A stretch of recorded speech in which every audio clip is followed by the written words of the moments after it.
Good afternoon, everybody. This is Eddie Taylor with the United Way. We're here at the United Way Life Community Voices Podcast Center.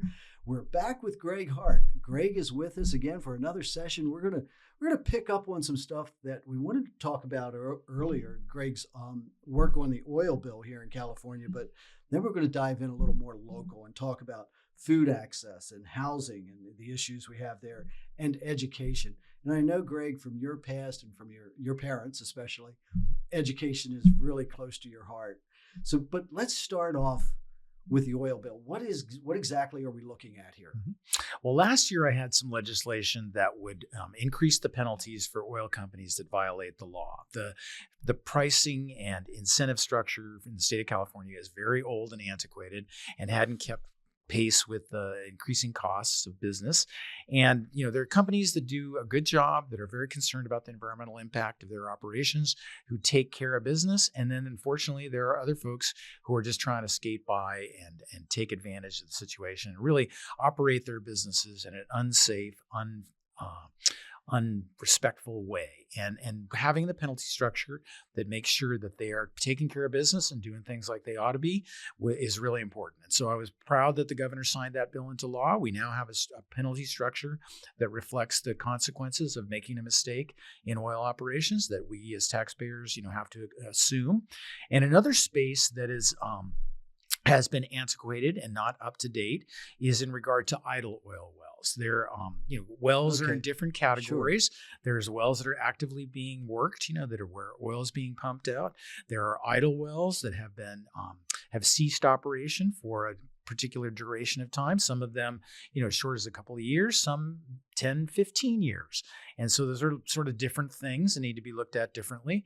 And then there are, sadly, abandoned wells that, typically are very old, that were operated by companies that are no longer in business, that are an environmental hazard that has to be taken care of by the taxpayers. The companies that built those wells and drilled them, kind of walked away from their responsibility and have left those wells in an abandoned state. And that is something that is a significant problem for the state of California. There isn't enough money that was accumulated from those companies when they're in operation to properly take care of those wells. And so there's a big, significant taxpayer burden. And the federal government has been very generous in helping California meet that need, but it's something that we should have avoided in the first place by paying better attention to the operations of these companies and making sure that they were doing the right thing at the right moment.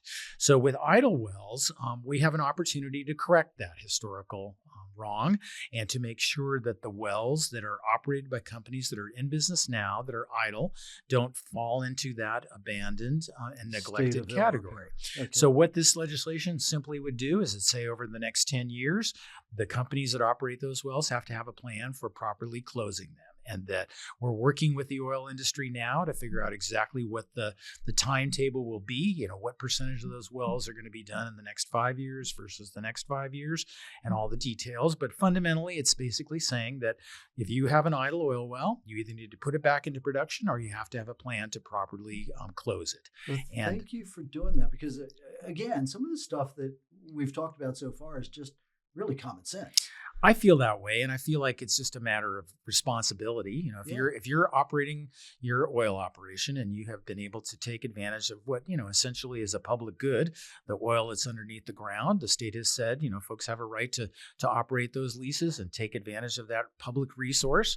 And when you do that and you make a profit, you need to invest enough money to make sure that when you walk away from it, there is not an environmental problem that's on the taxpayers' butt. That's, to me, is common sense and a simple matter of corporate responsibility. And so part of every business development, if we're building a business plan, our exit strategy is supposed to be a part of the plan. Exactly. Years in advance. So and this bill would simply do that. So I've been able to get it out of the state assembly and over onto the state Senate side. And, the legislature is going to reconvene in August for one more month. So in that month's time, I'm hopeful that we can get this bill signed or get it through the legislative process, and that ultimately the governor will sign it. But it's not easy. Even the common sense things that we can agree with here. Well, let's do a fist bump. There you go. Because I think this, you guys will make progress on that. And then I want to bring us, Gregg, to Santa Barbara County and talk about some of these really important local issues. Food access. You've heard me talk about that a little bit. housing. Who doesn't talk about the housing issue, and education? And I'm going to ask you to start with education because I know that it's near and dear to you. Obviously, your family history. It's near and dear to me. Deborah just retired, 30 years plus as a classroom teacher in the state of California, and has seen a lot of negative changes in the past decade with education. And we need to have some serious conversations with lots of different folks, including parents, about how are we going to educate our kids in the future so that they're prepared for the jobs of the future. And for me, that means we need to start really young. I mean, you know a little bit about our United Way literacy programs, and we should talk more about that. You come back and we'll chat about our stuff. But, you know, literacy, the ability to not just read with comprehension, but to write with clarity and to think. And I think to be creative. You know, it used to be just to think critically, but now we have to go further in education because technology demands it. We have to be creative. And how are we bringing our kids along in an education system that prepares them for that future? Maybe too deep a subject. No, it's so important. And I have a lot of history in the space. Prior to being elected to the state legislature and even the Board of Supervisors, my former wife and I ran a child care center for 20 years. And so I have deep passion for the issue of early childhood education and know how important that is. That if we can't get kids on the right track at the earliest ages, you know, we're ending up trying to catch up, and we have to spend so much more money to remediate things that can be started on a solid footing, getting kids, you know, to be able to read and write at the earliest possible ages in a way that makes them appreciate learning and are excited about learning. It pays dividends so many ways and is really the key to the future. And you described it really well. The world is changing so quickly every day now that we need to develop children and students who are adaptable and flexible and creative and able to compete in a very complicated, difficult future. I think the world is only more challenging for this generation than it has been in the past. And we need to make sure that every California student has the equal opportunity to get the best possible education they can. And it is a complicated issue that has many component parts, but you know, I think it is one of the highest priorities that we have in the state of California. In public schools, no matter where you are politically, no matter where you are on the decision between what do we call them? The other option for schooling. Help me out. The voucher system or the private schools or whatever they call it. You'll take that part out for me. No matter where you fall on how you want to educate your children, the public school system is the backbone of our society. Public school teachers, therefore, become the backbone of the school system. And too many times we've relegated the teachers to something to actually play more roles than they're responsible for. It's really difficult being a public school teacher today. So getting parents engaged, parent engagement processes that really amplify the relationship between the teacher, the administrator, and the family and the child seems to be one of the imperatives that we have to look at. It's not just about the infrastructure. Yes, the infrastructures, we've got a plan for the next 20 years. And in some cases, in some school districts, we haven't planned for the last 20 years. Right. So addressing those and with bond measures, do you see anything on the horizon that's going to create significant funding for them to change that dynamic? Yes, and I couldn't agree more. That is more than just the money and the resources and the infrastructure. It is the relationship of parents and students and faculty and teachers and just the whole community. You know, we need to value education. We need to value teachers. We need to value learning. I mean, at the fundamental level, you know, libraries are as important as our water systems, and we need to have people that recognize those values and are in positions of leadership to affect those values. And we are at the state of California level trying to do our best to invest precious taxpayer dollars in building facilities and maintaining the quality of public school facilities, there's going to be another ballot measure this November, an education bond, like the climate bond, where California voters will be able to decide whether we should make a $10 billion investment in improving the physical infrastructure of our public schools, the kindergarten all the way through community college level. And there are tremendous physical infrastructure needs, schools that don't have proper air conditioning for increasingly hot summers, and the basic wiring and electronic infrastructure to be accessing the digital resources that are available. There's just a ton of investments that we need to make.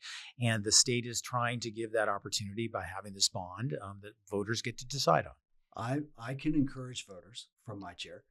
I can encourage people to vote.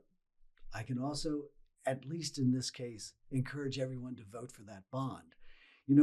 The arguments that I hear too often are, well, my kids are grown. I know, but I was a kid once, and somebody had to pay for the school systems that educated me and you. All of us have a responsibility as a community to unite around education. And education funding is extremely important. I know that in our state, we have we started spending a lot more money per student about 15, 16 years ago, really started investing in students. It hasn't made a lot of difference in testing results. So, I'll pat myself on the back. I remind folks that it's how we invest, right? So the $10 billion bond has to be outlined so that we understand how we're investing to have better results. You and I may have started at the same place. I'm a few years older than you, but I may have started at the same place financially. I made a couple of mistakes investing. You probably didn't. So I like to remind people, I live in a rancher. Well, my friend who invested alongside of me, he lives on a ranch, right? It's how he invested his money. And I think in our state, when we start talking about increasing the money that we're going to invest in education, it is an urgent line item. It's not even a line item. It's an absolute necessity. We have to come together, and thank you for agreeing.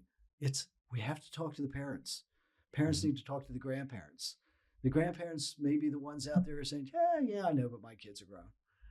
Everybody has a responsibility here. So please consider supporting school bonds because they are what makes the difference. I couldn't agree more. And I think that the state of California recognizes the critical role that education plays in our state's infrastructure and economy. And it is really the catalyst that moves our society forward. If we're educating children well and so that they want to be lifetime learners, they're going to be in a position to contribute to society, and the students that are in school today are going to be the doctors that we all need as we age. And so if we're not going to invest in the next generation, we're not going to have the critical services that we all rely upon when we need them. Yeah. Greg, we've had a great conversation here.